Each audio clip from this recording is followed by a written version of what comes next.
자, 여러분, 혹시 이런 말 들어보셨나요? 암탉이 울면 집안이 망한다. 에? 이게 무슨 조선시대 이야기냐고요? 맞습니다. 이 고리타분한 속담, 이제는 그냥 유물입니다. 지금 이 순간 대한민국에서 제일 잘 나가는 브랜드 중 하나가 바로 한 마리의 암탉이 주인공이기 때문이죠. 오늘 브랜드 탐구의 주인공, 불닭볶음면 이야기입니다. 삼양식품이 만든 이 브랜드, 지금 글로벌 라면판을 뜨겁게 달구고 있습니다. 그냥 잘 나간다? 그 정도 표현으론 택도 없습니다. 지금 불닭볶음면은 전 세계적으로 말 그대로 불을 지르고 있습니다. 어느 정도냐면 2025년 7월 기준으로 삼양식품의 시가총액이 무려 10조 원을 넘겼습니다. 이건 두산, 삼성전기, 카카오페이보다 높은 수준이고 라면업계의 기존 강자들 농심, 오뚜기, 팔도, 풀무원을 다 합쳐도 삼양의 절반도 안 됩니다. 그리고 이 미친 성장 불과 2년 사이에 일어난 일입니다. 이 정도면 라면판 테슬라 아니냐는 말도 나오고 있습니다. 불닭이 잘 팔리는 건 알지만 그 정도야? 하시는 분도 계실 수 있습니다. 맞습니다. 한국에선 이게 잘 안 느껴질 수밖에 없는 게 진짜 잘 팔리는 데는 해외거든요. 연간 수출만 1조 원, 특히 미국 Z세대에게 큰 호응을 이끌어내고 있습니다. 불닭볶음면은 매운맛을 컨텐츠로 바꿔버렸습니다. 유튜브에선 파이어 누들 챌린지, 틱톡에선 불닭 먹고 울다 웃다 난리법석, 매운맛이 하나의 밈이자 놀이가 되어버린 겁니다. 하지만 삼양식품은 불과 10년 전만 해도 삼양?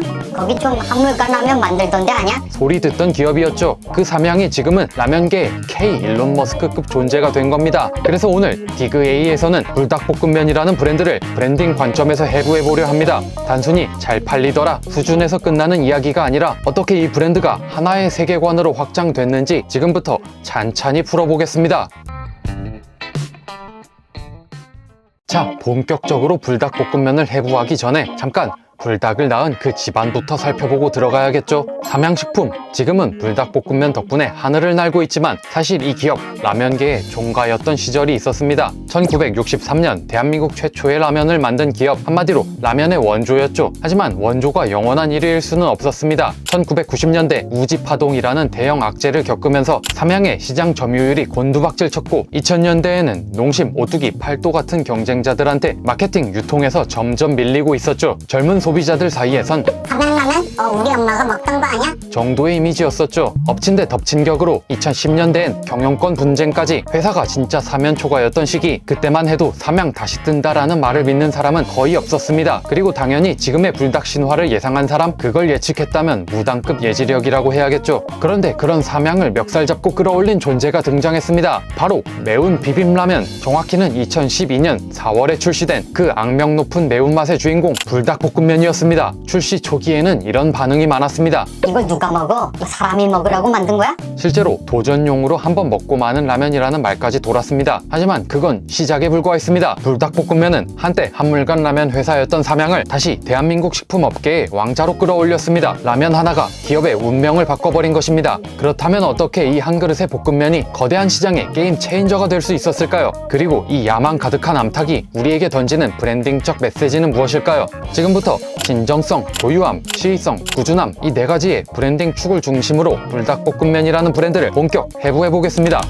자, 본격적으로 불닭의 속살을 들여다볼 시간입니다. 첫 번째 키워드는 바로 진정성, 그러니까 이 매운맛 그냥 만든 게 아닙니다. 2011년 삼양식품의 김정수 부회장이 서울 명동의 한 닭갈비집 앞을 지나다가 사람들이 줄 서 있는 걸 보고 이렇게 생각합니다. 아니 저렇게 매운 걸 왜 먹지? 잠깐 이걸 라면으로 만들면 어떨까? 바로 거기서 불닭볶음면의 첫 불씨가 켜진 겁니다. 그냥 사무실 회의실에서 나온 아이디어가 아니라 길거리 닭갈비집에서 느낀 그 뜨거운 현실감이 아이디어의 출발점이 된 거죠. 그리고 이 호기심은 곧 매운맛 탐험으로 이어졌습니다. 삼양의 연구소는 전국의 매운 음식점들을 누비고 여러 품종의 고추를 수집했습니다. 마치 고추계의 포켓몬 마스터처럼요. 그 결과 닭 1200마리 분량의 육수, 소스만 2톤. 거기서 탄생한 게 바로 불닭볶음면 레시피입니다. 그렇다고 이게 단순히 혀를 마비시키는 인공적인 매운맛이었냐? 아닙니다. 삼양은 이걸 정직한 고통이라고 불렀습니다. 다양한 고추를 블렌딩하고 라면도 일반 라면이 아닌 볶음 방식으로 조리해서 매운맛과 풍미의 균형을 맞췄습니다. 출시 초기 반응은 아주 심플했습니다. 와 이거 못 먹겠는데? 이걸 사람 먹으라고 만든 거야? 저도 기억이 납니다. 친구들 사이에서 이거 다 먹으면 너 인정? 약간 매운맛 러시안 룰렛처럼 돌아다녔습니다. 그런데 신기하게도 그 미친 매운맛이 사람들에게 새로운 경험이 됐습니다. 기분 좋은 자극, 해냈다는 성취감, 그리고 SNS에 인증 올릴 그 묘한 쾌감.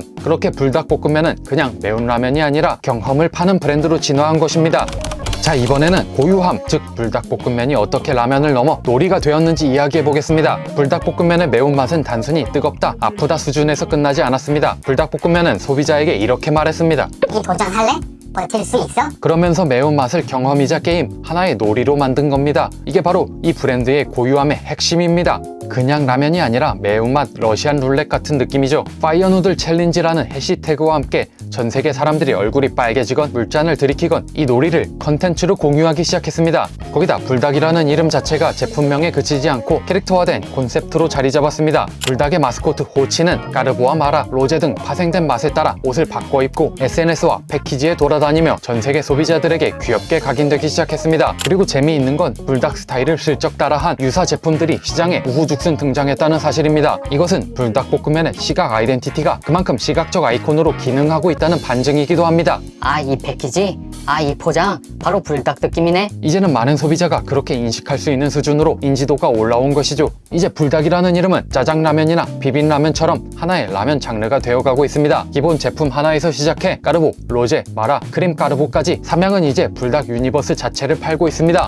자, 다음은 시의성입니다. 타이밍은 예술의 영역이라고 불립니다. 연애든 투자든 심지어 고백도 타이밍을 잘못 잡으면 망하거든요. 근데 브랜드도 마찬가지입니다. 불닭볶음면은 말 그대로 시대를 제대로 탄 브랜드입니다. 그 시점이 언제였냐? 바로 2010년대 초중반 유튜브와 틱톡이 글로벌 무대의 주인공이 되던 시기입니다. 그때 MZ세대는 더 이상 평범한 먹방, 브이로그에 만족하지 않았거든요. 자극을 줘, 더 강하게 웃겨줘, 고통스러워줘. 그때 등장한 게 바로 불닭볶음면 샵 파이어 누들 챌린지. 이게 얼마나 맵냐고? 한번 먹어봐. 사람들은 이걸 영상으로 찍고 버티는 척하다가 물 찾고 우유 마시고 눈물 쏙 빠지게 매워하면서도 빵빵 터졌습니다. 이 챌린지는 순식간에 영국, 미국, 동남아까지 퍼졌고 유튜버들 사이에선 일종의 통과 의례 같은 콘텐츠가 되어버렸습니다. 놀라운 건 삼양이 이걸 돈 주고 광고한 게 아니라는 점입니다. 크리에이터들이 무료로 자발적으로 브랜드 홍보를 해준 거죠. 이건 진짜 바이럴의 교과서였습니다. 그리고 이건 Z세대의 특성과도 완벽히 맞아떨어졌습니다. 감각의 자극, 표현의 과잉, 그들에겐 불닭볶음면을 먹는 고통조차 예능이고 콘텐츠였습니다. 수백만 팔로워를 가진 셀 수도 없는 크리에이터들이 스스로 고객이자 홍보팀, 콘텐츠 제작자가 되어준 겁니다. 그리고 삼양은 그 흐름을 놓치지 않았습니다. 제품군을 넓히고 마케팅 전략도 디지털 중심으로 재편했습니다. 타이밍만 잘 잡으면 브랜드는 혼자서도 날 수 있다. 불닭이 피닉스가 되어 날아오르며 이걸 직접 보여준 것입니다.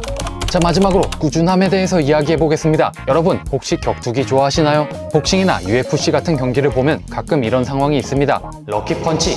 한쪽이 밀리고 있다가 갑자기 휘두른 한 방이 상대 턱에 제대로 들어가면서 경기가 끝나버리는 상황이죠. 와, 운 좋았다 라고 하지만 사실 그 펀치는 그냥 운이라고 얘기할 수는 없습니다. 그 한 방이 맞기 전까지 두들겨 맞고 허공에 무수히 많은 주먹질을 하고 별 효과 없는 시도를 수도 없이 반복했을 테니까요. 그리고 이건 브랜드도 마찬가지입니다. 불닭? SNS 떡 봤지? 먹방 시대라 잘 된 거 아니야? 운 좋게 케이푸드 바람 탔다면서. 이런 얘기들 사실 다 맞습니다. 하지만 그건 펀치가 들어간 시점만 보는 겁니다. 그 전에는 삼양식품도 진짜 많이 맞았습니다. 농심, 오뚜기한테 마케팅에서 밀리고 유통에서 밀리고 젊은 소비자들한테 관심도 못 받았죠. 그리고 그 사이 나가사키 짬뽕, 된장라면, 돈라면, 우리가 기억도 못하는 제품들 수도 없이 내놨습니다. 계속 시장의 문을 두드린 겁니다. 이번엔 먹힐까? 이건 좀 괜찮은가? 수없이 물어보면서요. 그러다 나온 게 불닭볶음면이었습니다. 수많은 얼럭키 펀치가 있었기에 가능했던 한 방이었죠. 그리고 그 한 방이 들어간 지금 불닭 브랜드는 13년 차를 넘어 세계 시장 진출에 더 박차를 가하고 있습니다. 유럽, 동남아, 중동까지 글로벌 수출 비중이 77%에 달하는 브랜드. 이제 불닭은 한국 라면이 아니라 세계 라면이 되어가고 있습니다. 이 불닭에 미친 성장세 과연 어디까지 갈 수 있을까요? 라면 시장만큼 치열한 전장이 또 있을까요? 수십 년 동안 누가 더 맛있게, 누가 더 대중적이라는 싸움이 계속 벌어졌습니다. 정말 피 터지는 레드오션이었죠.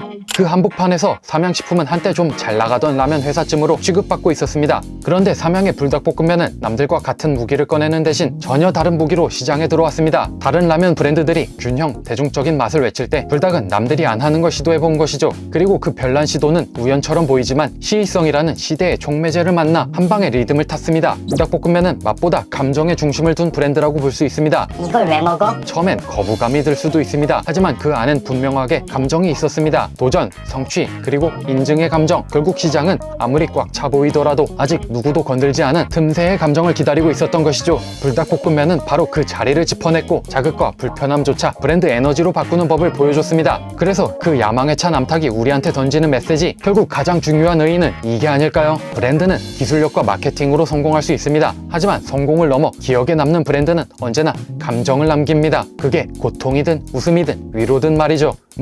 오늘 저녁에는 까르보 불닭 한 봉지 끓여야겠네요. 자, 디그에이는 다음에도 재밌는 주제를 디깅하여 찾아오겠습니다. 우리 곁에 있는 익숙한 브랜드들을 브랜딩 관점으로 새롭고 깊게 파고들어 소개해드리겠습니다. 그럼 오늘도 감사합니다.